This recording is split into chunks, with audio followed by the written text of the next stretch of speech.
श्री स्वामी समर्थ सर्वांना पुन्हा एकदा आपल्या आजच्या नवीन व्हिडिओमध्ये तुमचे मनापासून स्वागत आहे।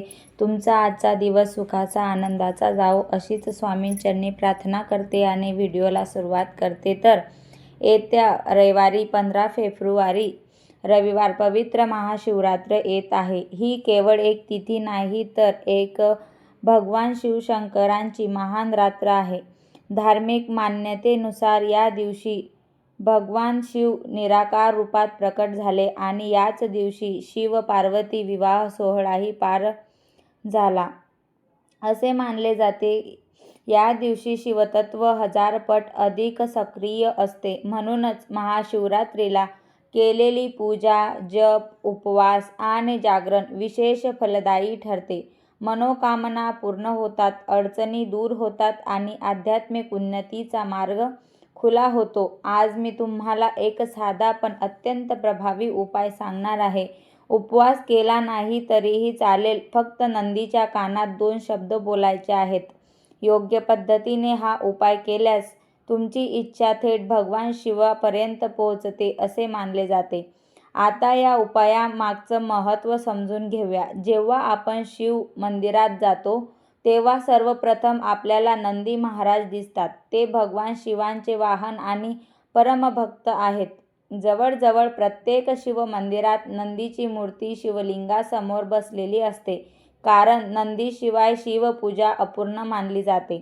धार्मिक मान्यतेनुसार नंदी हे कैलासाचे द्वारपाल आहेत। अशी श्रद्धा आहे की भक्तांनी नंदीच्या कानात सांगितलेली प्रार्थना थेट महादेवांपर्यंत पोहोचते। म्हणूनच अनेक भक्त आपली मनोकामना नंदींच्या कानात हळू आवाजात व्यक्त करतात।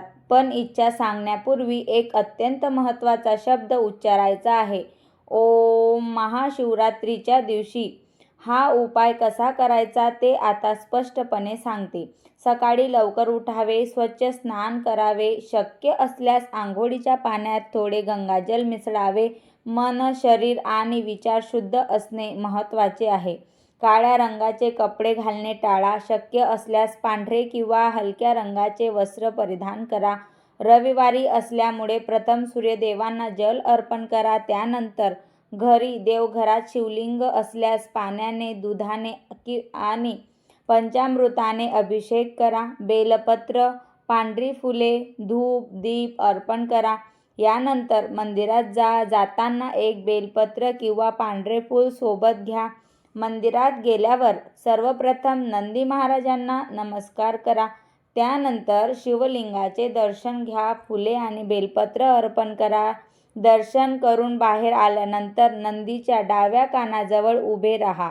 दोन्ही हातांनी हलकेच कान झाकवा, जेणेकरून तुमची प्रार्थना इतरांना ऐकू जाणार नाही। आता सर्वप्रथम ओम या शब्द उच्चारा आणि त्यानंतर तुमची मनोकामना शांतपणे व्यक्त करा।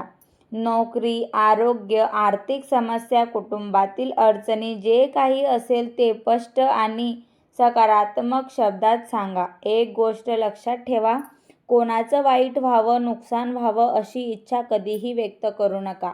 केवळ स्वतःच्या आणि सर्वांच्या कल्याणासाठीच प्रार्थना करा। सकारात्मक भावना अत्यंत महत्त्वाची आहे। शक्य असल्यास नंदीसमोर तुपाचा दिवा लावा आणि मग इच्छा व्यक्त करा। दिवा साक्षी मानला जातो, त्याच्या प्रकाशातून प्रार्थना अधिक प्रभावी होते असे मानले जाते। इच्छा व्यक्त केल्यानंतर नंदीच्या चरणांना स्पर्श करा, नमस्कार करा आणि भगवान शिवांना मनापासून प्रार्थना करा की तुमची इच्छा योग्य असल्यास ती पूर्ण व्हावी। या दिवशी शक्य असल्यास शिवलिंगावर 108 बेलपत्र अर्पण करा। शक्य नसेल तर 21, 11 किंवा किमान 1 बेलपत्र श्रद्धेने अर्पण करा। बेलपत्राला शिवरात्रीच्या दिवशी विशेष महत्त्व आहे।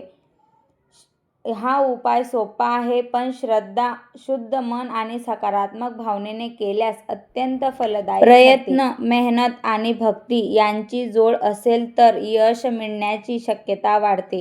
ही महाशिवरात्र तुमच्यासाठी शांती, समाधान आणि यश घेऊन येवो हीच प्रार्थना।